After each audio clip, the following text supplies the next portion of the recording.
va prendre la question énergétique à l'envers. Au lieu de la prendre sur le terrain de la bataille sur l'offre, on va la prendre sous le terrain de la question de la demande et des usages. C'est quoi notre problème? Et notre problème, c'est de réduire notre consommation énergétique. Pour quelle raison? C'est qu'il n'y a aucun scénario énergétique qui se conçoive en France qui permette de réduire les émissions de gaz à effet de serre de manière significative, donc le fameux facteur 4, s'il n'y a pas une composante lourde de réduction de la consommation d'énergie. Donc là, on rencontre l'efficacité énergétique. Et puis si on veut être un peu sérieux, le coup d'après, on rencontre la notion de ça veut dire quoi concrètement, comment on le prouve. Il y a un énorme problème de financement de l'efficacité énergétique et de la baisse de la consommation d'énergie. C'est vraiment extrêmement évident. L'un des mécanismes importants d'amélioration de la sauce financière, c'est des mécanismes de garantie. Ça, c'était mon premier teasing. Pourquoi il y a un sujet, c'est... là, je rentre par l'angle français et par l'angle loi sur la transition énergétique. Mon deuxième petit teasing, c'est que je viens de recevoir une lettre de mission avec Pascal Canfin dans le cadre de la préparation de la COP21 sur l'étude de mécanismes de financement innovants pour la COP21. À Copenhague, les pays dits développés ont promis aux pays dits du Sud de mettre 100 milliards par an dans un fonds divers à partir de 2020. Vous avez peut-être suivi un tout petit peu l'actualité. Le fonds de 100 milliards, aujourd'hui, il doit avoir 10. Quelque chose comme ça. 12. Donc il y a sur la table un certain nombre d'idées qui sortent de out the box, là, qui sortent de la boîte. Je ne vais pas vous les passer parce que si je vais vous en donner une qui est assez amusante, qui est la notion de DTS vert. Bon, donc le FMI a émis des DTS il y a quelques années au moment de la crise financière. Quelques DTS, hein, c'est des centaines de milliards en fait. Hein. Et ça, c'est dans les bilans des banques centrales. Qu'est-ce que veut dire vert?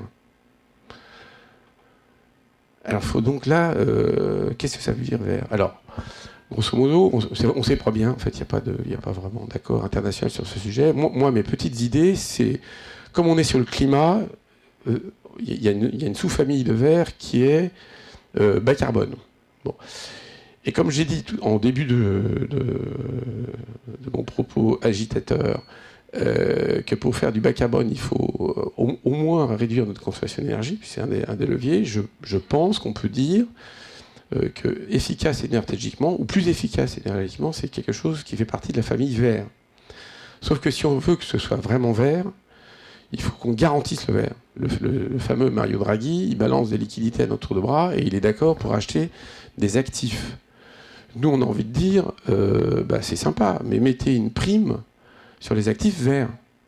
Compliqué, hein. Donc faites ça, mais démerdez-vous pour que les banques aient un intérêt dans leur logique de refinancement auprès de la Banque centrale à financer du vert. Comme ça va aider les fameux porteurs de projets parce qu'il y aura une motivation du côté du secteur bancaire et financier.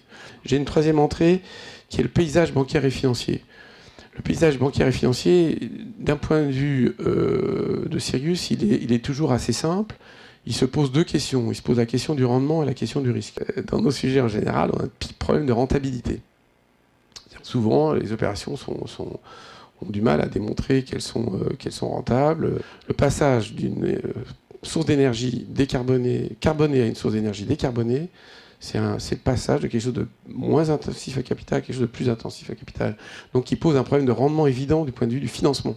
On aurait un signal prix carbone, ou on aurait un signal normatif clair, ça résoudrait une bonne partie du sujet. Le deuxième élément de paysage bancaire et financier, c'est un paysage qui est lié à la crise financière 2009 et qui est lié à la situation un peu particulière qu'on a aujourd'hui. C'est que, compte tenu des abus de la banque et de la finance, que tout le monde connaît bien, il y a des tentatives fortes de régulation, de réglementation, qui se traduisent dans les faits en Europe par des contraintes importantes qui sont données aux banquiers qui sont soumis à des réglementations, qui sont donc des contraintes de capitaux propres. Notre affaire verte est considérée par cet univers bancaire et financier comme un peu à risque. Et donc, ils ne sont pas très allants là-dessus. C'est que si vous faites des prêts un peu packagés et que vous dites, par exemple, je vais sur une région donnée faire un énorme programme de rénovation thermique, donc ils veulent que si c'est vert, c'est vert. Si c'est quelque chose qui déclare que ça a permis de réduire de tant de pourcents la consommation énergétique, donc quelque part il y a une solvabilité qui s'est générée par le fait que le gars a gagné de l'argent parce qu'il dépense moins d'énergie, Ils veulent que ce soit écrit quelque part et que ce soit prouvable, auditable et opposable. C'est tout à fait clair. Donc pour nous, c'est évident que ces mécanismes-là de sortie de bilan des banques n'ont aucune chance d'aboutir si vous n'êtes pas capable de nous sortir des belles choses en matière de garantie de performance énergétique. Donc c'est déterminant, c'est pas anecdotique, c'est pas un truc pour voir, c'est un truc au centre du paysage. L'autre truc qui se développe toujours dans le marché des assurances vie, des fonds de pension et des grands institutionnels, c'est ce dont vous avez entendu parler, c'est les green bonds. Alors ce marché-là, c'est assez rigolo, c'est un marché mondial, mais on a en France un acteur majeur de ce marché-là, c'est le Crédit Agricole. Donc ils sont tous excités parce que ça marche bien. Là, il y a des dizaines de milliards qui sont en train de s'émettre et c'est un taux de croissance très très élevé. Rebelote. Qu'est-ce que veut dire vert? Donc voilà en gros ce que je voulais vous dire. Ce que vous faites ici et aujourd'hui, c'est un sujet qui, de mon point de vue, est majeur parce qu'on le rencontre absolument partout. Dès qu'on rentre un peu dans la vraie vie du financement de l'efficacité énergétique. Je vous remercie beaucoup.